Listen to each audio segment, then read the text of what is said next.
I was 7 years into my career as a federal auditor when I realized that the system I dedicated myself to protecting was rotting from the inside. Not in some abstract philosophical way. I'm talking about real money disappearing. Government money. Your money. And I was about to find out just how far someone would go to keep me quiet. Let me back up. My name is Marcus Holden, and for the better part of 2 decades, I've worked in financial oversight for federal agencies. It's not glamorous work. Most people don't think twice about it, but it matters. When you sign up to be an auditor, especially a federal auditor, you're essentially taking an oath to be the adult in the room, the person who checks the math, who asks the uncomfortable questions, who makes sure that when billions of dollars are being allocated and spent, they're actually going where they're supposed to go. I'd worked at 3 different agencies by this point in my career. I'd always been meticulous, methodical, and maybe a little obsessive about finding discrepancies. My colleagues used to joke that I could spot a misplaced decimal point from across the room. But that attention to detail wasn't just personality, it was the job. It was what I was there to do. In early 2019, I transferred to the Defense Infrastructure Operations Agency, or DIOA. It was a mid-sized federal office, about 200 people, responsible for overseeing a substantial portion of the government's contractor spending for building maintenance and infrastructure upgrades across military installations nationwide. The budget we were responsible for auditing that year was over $4 billion. On my first day, I met my supervisor, Raymond Kelly. He was friendly enough, mid-50s, had been with the agency for about 12 years, seemed competent. He gave me the standard orientation, introduced me around the office, made me feel welcome. 3 weeks in, he pulled me aside and told me he was retiring in about 8 months, and that he was recommending me for the lead auditor position. I felt a spark of genuine pride. This was a promotion I'd been working toward. The role of lead auditor meant I'd be overseeing a team of 5 auditors and would be directly responsible for signing off on all major financial audits and contractor reviews. It was a position of real authority and responsibility. I took it seriously. I studied the protocols, the procedures, the historical audits. I wanted to be ready. About 3 months into my time at DIOA, something caught my eye. It was a Thursday afternoon, late, the kind of time when most people are already heading home. I was reviewing a series of contractor invoices for a project that had taken place at Fort Bragg, a facility maintenance contract valued at around $18 million. The invoice looked normal at first. The contractor, Southeastern Infrastructure Solutions, had submitted documentation that appeared to match the scope of work. But something bothered me. The contractor's address, when I cross-referenced it, led to a nondescript office park in Charlotte, North Carolina. I pulled up their business registration. They'd been formed about 2 years prior. Their leadership team consisted of 4 names. One of them was Victor Prescott. Victor Prescott was the contracting manager at DIOA. Not just any contracting manager. He was Raymond Kelly's right hand.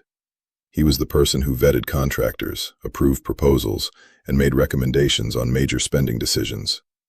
And here he was, listed as a minority shareholder in a company that had just landed an $18 million government contract that he'd personally approved. My hands got a little shaky when I realized what I was looking at. I didn't want to jump to conclusions. Conflict of interest in government contracting is supposed to be a fireable offense. It's also supposed to trigger an immediate investigation. But I wanted to be certain I had my facts straight before I said anything to anyone. Over the next 2 weeks, I dug deeper.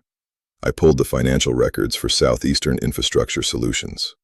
The company had received 3 contracts from DIOA over the past 18 months, all approved during the time Victor Prescott had been at the agency. Combined value, $43 million. I looked at the invoices. They were detailed, professionally formatted, and almost entirely legitimate looking. The work described matched the scope of the contracts. But here's where it got interesting. I compared the invoices to the actual work completion reports, the documentation that field managers at the various military installations submitted to confirm that the work had actually been done. The discrepancies started small, a project that was invoiced for completion on a certain date, but didn't actually wrap up until 3 weeks later. Another project where the invoice claimed a specific amount of labor hours, but the field documentation showed substantially fewer hours actually worked.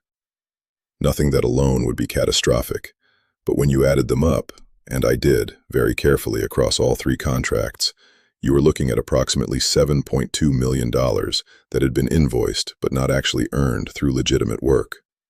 7.2 million. I should have gone straight to Raymond Kelly. He was my supervisor, and he'd shown nothing but kindness to me since I'd arrived. But something made me pause. Victor Prescott had been at the agency longer than Raymond. They seemed close. I'd seen them having lunch together, heard them joking around by the coffee machine. I wasn't certain how Raymond would react, and I wasn't willing to risk torpedoing my own career on an incomplete investigation. So I did what any careful auditor would do. I went further. Over the next month, I examined every contract Victor Prescott had personally approved or recommended. I found 5 other shell companies with similar patterns.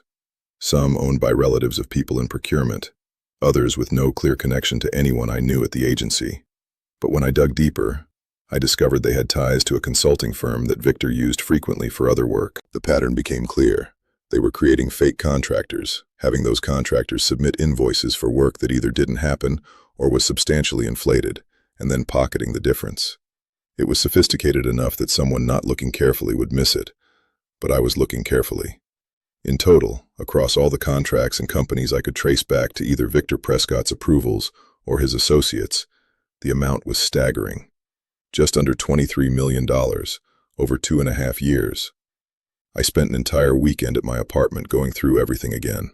I printed it all out, organized it chronologically, made spreadsheets, created a narrative summary. By Sunday evening, I had a comprehensive report that documented not just the financial fraud, but the mechanism of it, the timeline, and the people involved. On Monday morning, I requested a private meeting with Raymond Kelly. I brought the report with me in a folder, my heart pounding the entire way to his office. He listened to me for about 20 minutes without interrupting. When I finished, he was quiet for a long time.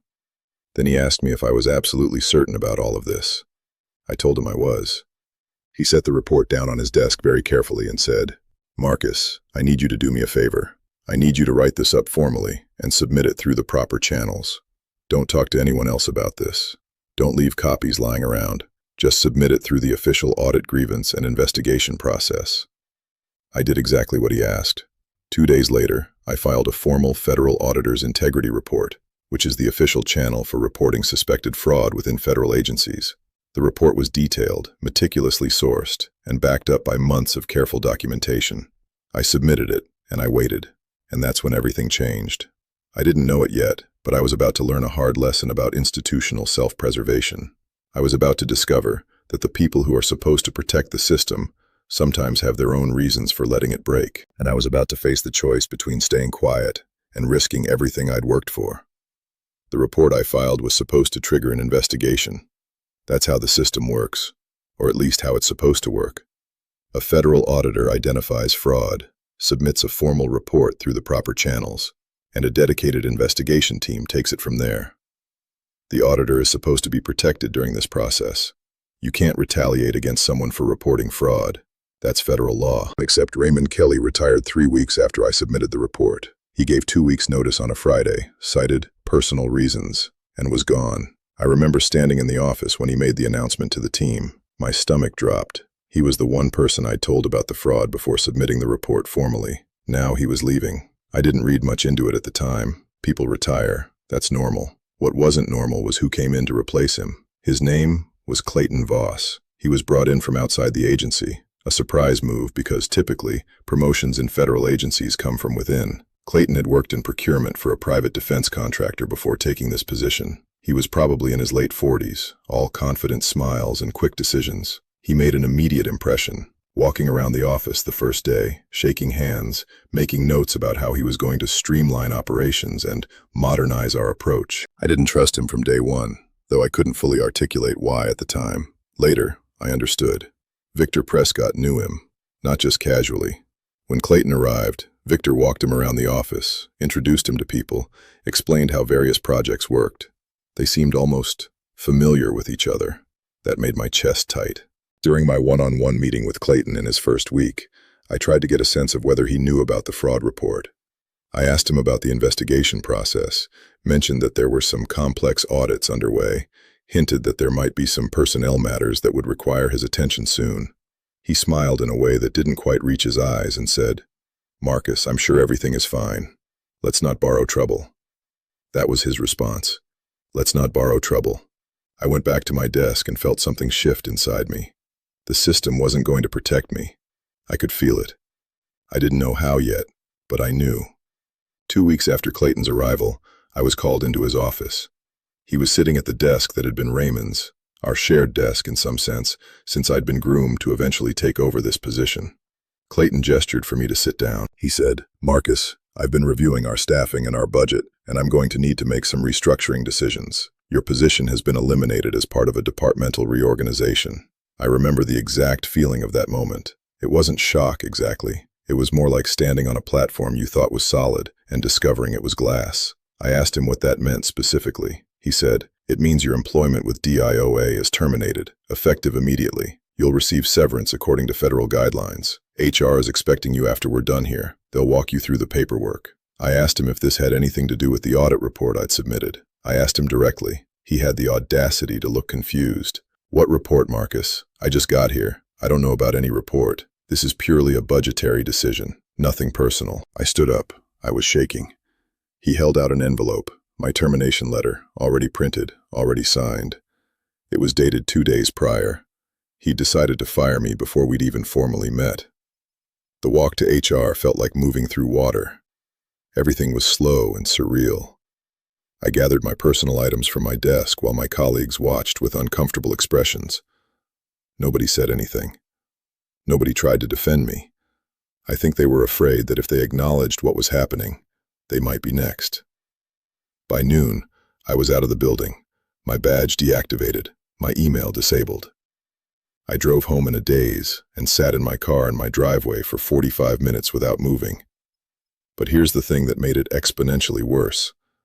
That same afternoon, Clayton Voss announced a replacement for my position. A new auditor was being brought on immediately. His name was Derek Halloway. And Derek Halloway was Victor Prescott's brother-in-law. I found this out because a colleague texted me. Sarah Chen, one of the other auditors I'd worked with, sent me a message that said, "Did you know Halloway is connected to Victor? This is insane." That's when it hit me. This wasn't just about covering up the fraud. This was about seizing control. By bringing in someone loyal to Victor, Clayton had essentially ensured that anyone who might investigate the fraud would be working under someone with a vested interest in covering it up. The entire structure was being reoriented to protect the criminals. I spent that night and the next day in a kind of desperate panic. I had legal files I'd printed out at home. I had copies of the fraud documentation. I had my detailed report. But I was no longer an employee. I was just a private citizen who'd been fired, and I had documentation of a fraud that the new administration had clearly installed me specifically to prevent me from investigating. I consulted with an employment lawyer. She was honest with me.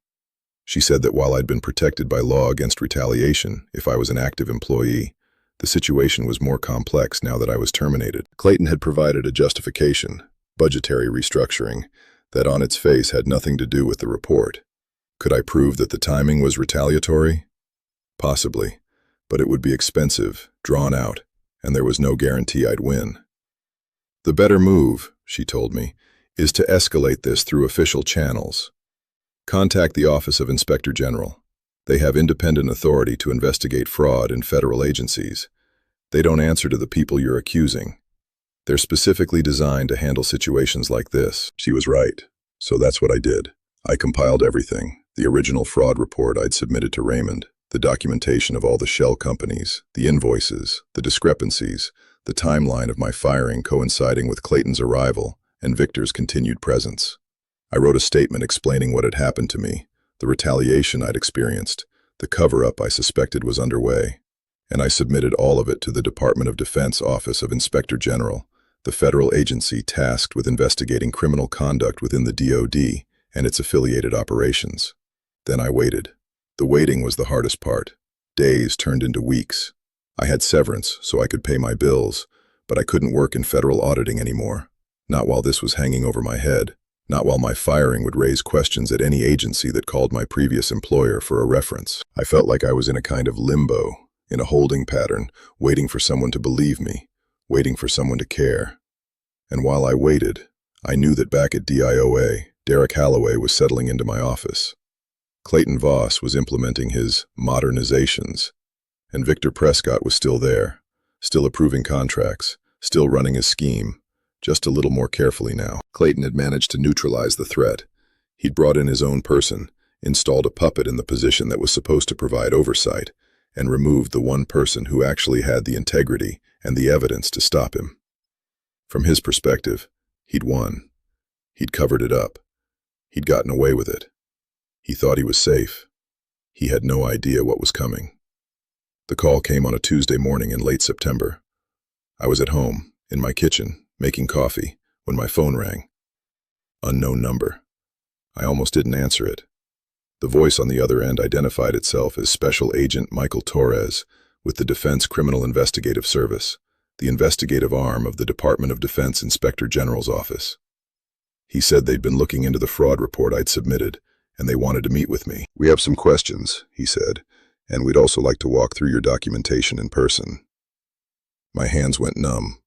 After 3 months of silence, of wondering if anything would happen, someone was finally calling. We arranged to meet at a federal building downtown the next day. I barely slept that night. I kept running through everything in my head, wondering if I'd made a mistake somewhere, if my evidence was solid enough, if I was about to waste the government's time on something that wouldn't hold up to scrutiny. When I walked into that conference room the next morning, there were 3 agents waiting for me. Agent Torres, who'd called me, was in his early 50s, with the kind of calm, methodical presence you get from someone who'd spent decades investigating things. The other 2, Agent Lisa Kowalski and a younger agent named James Chen, had notebooks and seemed to be cataloging every document I placed on the table. For the next 4 hours, I walked them through everything. I explained my methodology, how I'd found the initial discrepancy, how I'd traced it through multiple companies and contracts, how I'd organized the evidence. I answered their questions, I clarified details, and by the end, I could see something in their expressions that gave me hope. They believed me. Agent Torres said, "We're going to open a full investigation. Your evidence is solid, Marcus. You did good work." "What happens now?" I asked.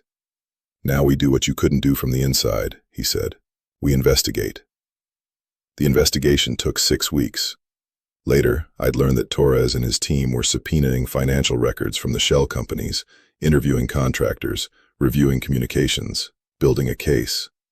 They were doing the work of justice in the meticulous way that the justice system demands. They were making sure that they didn't just have suspicions, they had proof. And on October 29th, at 8:47 in the morning, the proof led them to the front door of the Defense Infrastructure Operations Agency. I wasn't there to see it, but I talked to Sarah Chen about it later. She described the scene in vivid detail. 3 federal agents walked into the lobby. Sarah was at the front desk that morning, just by chance. She saw them approach the security desk and heard one of them say, "We're looking for the lead federal auditor. We need to speak with him immediately." The security guard, a guy named Frank, looked confused. He called up to the administrative office and asked who the lead federal auditor was. The answer came back, Derek Holloway, up on the 3rd floor. The agents took the elevator. Frank called upstairs to let them know someone was coming. What happened next, I only know from the account Sarah gave me, and from the brief statement Derek Holloway made to the press days later. The agents arrived on the 3rd floor and asked to speak with the lead federal auditor. Clayton Voss, who happened to be in the hallway, pointed directly at Derek Holloway, who was walking toward his office. "That's our lead federal auditor right there," Clayton said, his voice smooth and confident. "That's who you want." Agent Torres looked at Derek Holloway. Derek was confused, already shaking his head. Torres said, "Are you the federal auditor who submitted the integrity report regarding fraud in contractor approvals and shell company contracting? Are you the auditor who documented the discrepancies in the Southeastern Infrastructure Solutions contracts?" Derek said no. He said he'd just started the job a few months ago. He didn't know anything about any integrity report. Torres turned back to Clayton Voss. "Then who filed the report?" Clayton's face went pale. Sarah said she could see the exact moment he understood he'd miscalculated, the moment he realized that the person they were looking for wasn't Derek Holloway at all. It was the person he'd fired. "His name is Marcus Holden," Clayton said quietly, "but he doesn't work here anymore." Torres nodded slowly. "Then I suggest you tell us where we can find him." We need to speak with him about the integrity and validity of his report, and we'll be needing to speak with you, with Mr. Voss here, and with Victor Prescott as well. This is now an active federal investigation into fraud. The next 24 hours were a blur. Agent Torres called me and told me to stay available. He wouldn't say exactly what was happening, but he said things were moving quickly. By that evening, news had broken. Local news outlets were reporting that federal agents had raided the Defense Infrastructure Operations Agency and were investigating what they were calling a significant contracting fraud scheme. The reporting was careful not to name anyone yet, but it was clear that something massive was unraveling. The next morning, my phone started ringing. Friends who'd heard the news, colleagues reaching out to ask if I was okay. My old supervisor, Raymond Kelly, the one who'd retired so conveniently, called to congratulate me and apologize. He explained that he'd been advised by HR not to get involved, that if he interfered, he might be implicated in covering it up. It was a cowardly explanation, but at least it was an explanation. Over the next 3 weeks, the evidence that Agent Torres and his team had compiled came to fruition. They'd found bank records showing money transferred from the shell companies to accounts owned by Victor Prescott, Clayton Voss, and 2 other contracting officers. They'd found emails where Clayton Voss discussed ensuring loyalty among the contractors. They'd found a 10-year pattern of the same fraud scheme under previous management. Victor Prescott was arrested on November 3rd for wire fraud, conspiracy, and money laundering. Clayton Voss was arrested on November 5th. They were both charged with federal crimes, carrying sentences that could run into decades. Derek Holloway, the puppet who'd been installed to replace me, was fully cooperated with the investigation. He turned out to be largely innocent, just a guy who needed a job and happened to be connected to the wrong person. His cooperation helped build the case even stronger. And me? I was vindicated. The investigation confirmed that I'd been fired in direct retaliation for filing the integrity report. The Department of Defense formally acknowledged this. They offered to reinstate me with back pay or to provide a settlement if I preferred not to return. I chose the settlement and moved on to work for a different federal agency, one where integrity still meant something. But the part that sticks with me isn't the vindication. It's that moment when Agent Torres walked into that building looking for the lead federal auditor who'd filed the report. It's that moment when Clayton Voss pointed at Derek Holloway and got it wrong. It's that moment when the agent asked, "Then who filed the report?" And suddenly, all the careful planning, all the manipulation, all the retaliation, all the calculated moves to cover up a fraud scheme worth tens of millions of dollars came crashing down because I'd done my job. I documented the truth, and the truth had a way of forcing its way out into the light. The system I dedicated my career to protecting had tried to crush me. Powerful people had tried to silence me. They'd fired me, replaced me with someone loyal to them, and assumed that I'd be too devastated or too afraid to do anything about it. But they'd miscalculated on one thing. They'd underestimated the importance of the truth. They'd assumed that in a world where money and power seemed to matter more than integrity, their scheme would survive. They didn't expect that someone would care enough to push back, to document it, to stick with it even after being fired, to trust that the system, the real system, the one that exists to protect people like me from retaliation, would eventually work. It took time. It took courage. It took a willingness to stand alone for months while wondering if anything would happen. But in the end, the right people were held accountable. The fraud was stopped, and the person who did the right thing, even when it cost him everything, was restored. That's the thing nobody tells you about integrity. It's not dramatic. It's not guaranteed to win. But when it does win, it wins completely. And the people who violated it learn, in the most concrete way possible, that some rules exist for reasons that transcend any individual's ambition.